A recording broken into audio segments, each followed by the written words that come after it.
UPTET 2026। नमस्कार दोस्तों, आप सभी का स्वागत है हमारे अपने यूट्यूब चैनल पर। दोस्तों, मनोविज्ञान की एक ऐसी क्लास मेरे भाई जिसमें विकास की अवस्थाओं को पूरा 100% कवर करने की कोशिश मैंने किया है, और ऐसी एक वीडियो से आज आपको विकास की अवस्थाओं का ऐसा क्लास दूंगा जिसके बाद आपको जो है कहीं और जाना की ज़रूरत नहीं पड़ेगी।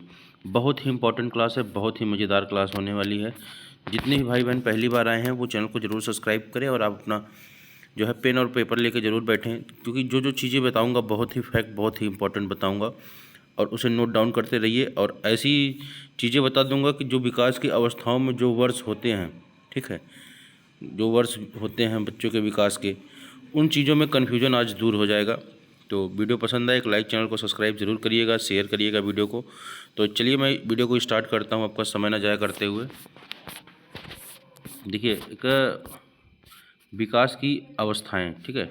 मनोवैज्ञानिक द्वारा संपूर्ण विकास काल को कई अवस्थाओं में बांटा गया है। गर्भाकाल से लेकर परिपक्वता की प्राप्ति तक प्रत्येक अवस्था में कुछ ऐसी विशेषताएं उत्पन्न हो जाती हैं जिनके कारण प्रत्येक अवस्थाएं दूसरी अवस्थाओं से भिन्न दिखाई पड़ने लगती हैं। इन अवस्थाओं का अध्ययन महत्वपूर्ण होता है। विकास के प्रत्येक चरण अद्वितीय हैं। विकास की अवस्थाओं का विस्तृत वर्गीकरण निम्नवत किया जाता है। अब आप इसको नोट डाउन करिएगा, ठीक है। अब यहाँ से देखिए, प्रसव पूर्व काल, ठीक है। प्रसव पूर्व काल एक देखिए, डिम्बावस्था और पिंडावस्था, ये दो अवस्थाएं हैं जो गर्भाधान से 2 सप्ताह तक, ठीक है, गर्भाधान से 2 सप्ताह तक,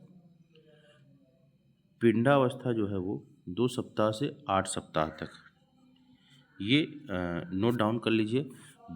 फिर उसके बाद शुरू होता है भ्रूणावस्था, ठीक है। भ्रूणावस्था जो है वो 8 सप्ताह से जन्म तक, ठीक है। भ्रूणावस्था जो है वो 8 सप्ताह से जन्म तक है। उसके बाद हम बात करें शैशव काल की, तो शैशव काल का जब हम बात करें तो नवजात काल होता है। नवजात काल जन्म से 15 दिन तक। देखिए, एकदम पूरा एक एक चीज़ मैं एकदम फैक्ट आपको बता रहा हूँ। शैशव काल जो हमारा है वो 15 दिन से 2 वर्ष तक है, ठीक है। उसके बाद हमारा शुरू होता है प्रारंभिक बाल्यावस्था।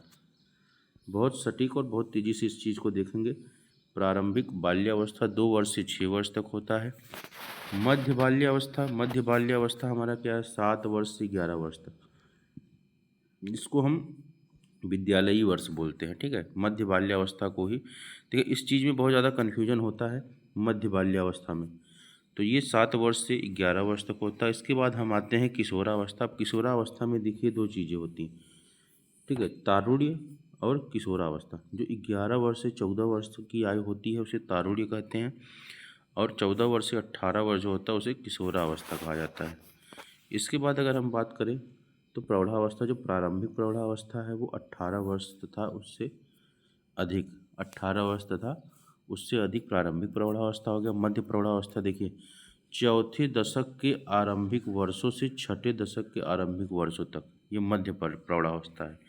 इसके बाद अगर हम बात करें उत्तर प्रौढ़ावस्था, तो छठे दशक के आरंभ से जो हमारा है वो उत्तर प्रौढ़ावस्था शुरू हो गया। अब देखिए, अर्नेस्ट जोन्स के अनुसार विकास की अवस्थाओं का वर्गीकरण निम्नवत। अब हम कुछ ऐसे मनोशास्त्री देखेंगे जो अपने अपने जो है वो अवस्थाओं को विभाजित किए हैं, ठीक है। तो यहाँ पे जो है देखिए,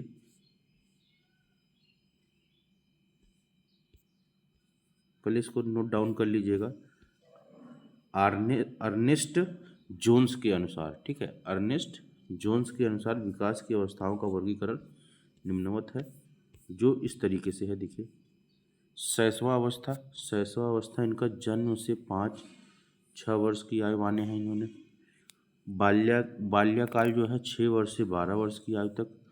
किशोरावस्था 12 वर्ष से 18 वर्ष की आयु तक, और प्रौढ़ावस्था जो है 18 वर्ष से अधिक इन्होंने माना। उसके बाद मनोवैज्ञानिक वाटसन के अनुसार हमारे जीवन का विस्तार अवस्थाओं में बांटा हुआ है। हर एक की अपनी समायोजन की समस्याएं होती हैं। ये वह अवस्थाएं धरातल रूप से संबंधित नहीं हैं, क्योंकि समस्याएं बदलती रहती हैं। अब इनके हिसाब से देखिए, जो विकास की यात्रा है वो कैसे है, भ्रूणावस्था से शिशु अवस्था, फिर बालक, फिर किशोर, फिर युवक, फिर प्रौढ़, फिर वृद्धि। ये ग्राफ आप जरूर बनाइएगा, ठीक है, ये ग्राफ आप जरूर बनाइएगा, ये मनोवैज्ञानिक वाटसन जी के अनुसार जो है ये ग्राफ दिया हुआ है। विकास की यात्रा जो है इसी तरीके से चलती है। पहले इंसान भ्रूणावस्था में होता है, फिर शिशु होता है, उसके बाद बालक बनता है, तब वो किशोर बन जाता है, तो किशोर के बाद वो युवक बनता है, उसके बाद प्रौढ़, प्रौढ़ के बाद फिर वो वृद्धावस्था हमारी आती है। ठीक है। अब यहाँ पे देखिए, कार्ल सनिक के अनुसार विकास की अवस्थाओं का वर्गीकरण निम्नवत है।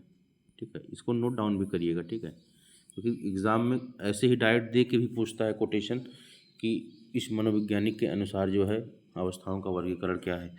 तो ऐसे ऑप्शन में दे भी देता है कि शैशवकाल बताइए या आरंभिक ऐसे शैशवकाल, इस तरीके से।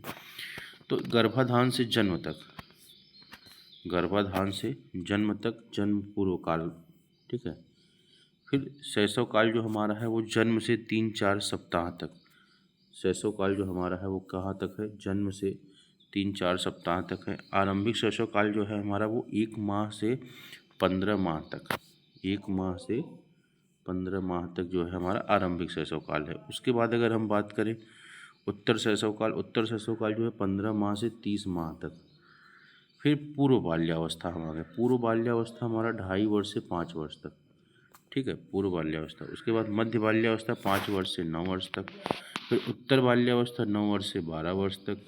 किशोरावस्था 12 वर्ष से 15 वर्ष तक। और उत्तर किशोरावस्था जो हमारा 15 वर्ष से 21 वर्ष तक जो है ये हमारा उत्तर बाल्यावस्था। तो इस तरीके से आप यहाँ पे नोट डाउन कर लीजिएगा। कार्ल सनिक के अनुसार जो है ये अवस्थाएं हैं। आगे अगर हम बात करें तो रास के अनुसार, देखिए ये बहुत ही ज़्यादा बार पूछा जाता है, बहुत ही इम्पोर्टेंट चीज़ है। रास के अनुसार विकास की अवस्थाओं का वर्गीकरण जो है वो निम्नवत है। शैशव काल जो हमारा है 1 वर्ष से 3 वर्ष तक है। प्रारंभिक बाल्यकाल या पूर्व बाल्यावस्था जो हमारा 3 वर्ष से 6 वर्ष तक है। उत्तर बालकाल जो है हमारा 6 वर्ष से 12 वर्ष तक है। और किशोरावस्था जो है 12 वर्ष से 18 वर्ष है। ये चीज़ें देखिए, शैशव काल 1 से 3 वर्ष, प्रारंभिक बाल्यकाल पूर्व बाल्यावस्था 3 वर्ष से 6 वर्ष, उत्तर बाल्यकाल 6 वर्ष से 12 वर्ष, और किशोरावस्था जो हमारा वो 12 से 18 वर्ष तक जो है वो किशोरावस्था है। ठीक है। इसके बाद अगर हम बात करें कोल ने विकास की अवस्थाओं को का वर्गीकरण देखिए, अब ये देखिए कितनी जगह पे कितनी एग्ज़ामों में पूछा गया है। आप देख सकते हैं यूपी टीटी 2019, 2017 सीटेट, 2015 सीटेट, 2019 फिर एमपी टेट, बीटेट, तो बहुत ही बिहार टेट में पूछा गया कई बार ये चीज़ें। देखिए रीट में पूछा गया। तो ये एक तरीके से बहुत ही ज़्यादा इम्पोर्टेंट है और इस चीज़ को आप नोट डाउन भी करिएगा। ठीक है। कोल ने विकास की अवस्थाओं का वर्गीकरण निम्नलिखित किया है। अब यहाँ पे देखिए, ठीक है, नीचे से चलते हैं हम। इनके हिसाब से जो शैशवावस्था है वो जन्म से 2 वर्ष है। ठीक है, ये बहुत इंपॉर्टेंट चीज़ है। जन्म से 2 वर्ष। प्रारंभिक बाल्यावस्था 3 वर्ष से 5 वर्ष। मध्य बाल्यावस्था 6 वर्ष से 12 वर्ष। नोट डाउन करिएगा ज़रूर। ठीक है। पूर्व किशोरावस्था या उत्तर बाल्यावस्था जिसको बोलते हैं, ये ऐसे ही दे के पूछता है, उत्तर बाल्यावस्था या पूर्व किशोरावस्था। अब इंसान इसमें कन्फ्यूज हो जाता है जो। तो इसका जो काल है वो 13 वर्ष से 14 वर्ष, 13 वर्ष से 14 वर्ष। उसके बाद प्रारंभिक किशोरावस्था, जो किशोरावस्था का प्रारंभ होता है वो 15 से 16 वर्ष तक। फिर मध्य किशोरावस्था 17 से 18। उसके बाद उत्तर किशोरावस्था 19 से 20 वर्ष तक। फिर हम बात करें प्रारंभिक प्रौढ़ावस्था, जो जहाँ से प्रौढ़ावस्था का प्रारंभ होता है, 21 से 34 वर्ष। मध्य प्रौढ़ावस्था 35 से 49 वर्ष। उत्तर प्रौढ़ावस्था 50 से जो है 64 वर्ष। उसके बाद प्रारंभिक वृद्धावस्था जो हमारा है वो 65 से 74 वर्ष। और वृद्धावस्था 75 के ऊपर। तो ये देखिए, यहाँ से इन्होंने ये बताया है ना कि प्रारंभ क्या है, मध्य क्या है और पूर्व क्या है, हर अवस्थाओं का। ठीक है, प्रारंभ क्या है, मध्य क्या है, पूर्व क्या है। तो इस तरीके से इसको आप देखिए, ग्राफ बनाइए और इसको नोट करिए। ठीक है, ये बहुत ज़्यादा इंपॉर्टेंट है क्योंकि मैंने आपको ऊपर दिखाया कि देखिए इतनी बार ये परीक्षाओं में पूछा जा चुका है। तो इस दृष्टि से अगर हम देखें तो ये बहुत ही ज़्यादा इम्पोर्टेंट हो जाता है। आगे अगर हम थोड़ा सा और नीचे जाके देखें तो उपर्युक्त वर्गीकरण सभी अवस्थाओं का अध्ययन महत्वपूर्ण नहीं है, अतः निम्न अधिगम की अवस्थाओं के अनुसार विकास की निम्न अवस्थाओं में विभक्त करके अध्ययन करना उचित होगा। ठीक है, तो यहाँ पे देखिए, ये अध्ययन के आधार पर जो है यहाँ पे जो दिए हैं इन्होंने, बाल्यावस्था, शैशवावस्था और किशोरावस्था विकास की अवस्थाएं। बाल्यावस्था जो है वो 6 वर्ष से 12 वर्ष तक, शैशवावस्था जन्म से 5 वर्ष तक और किशोरावस्था 12 से 18 वर्ष तक। ठीक है, ये विकास की अवस्थाएं हैं। तो उम्मीद है कि ये अवस्थाओं का जो है वीडियो है वो आपको बहुत ज़्यादा पसंद आया होगा। वीडियो को लाइक शेयर सब्सक्राइब ज़रूर करें। धन्यवाद।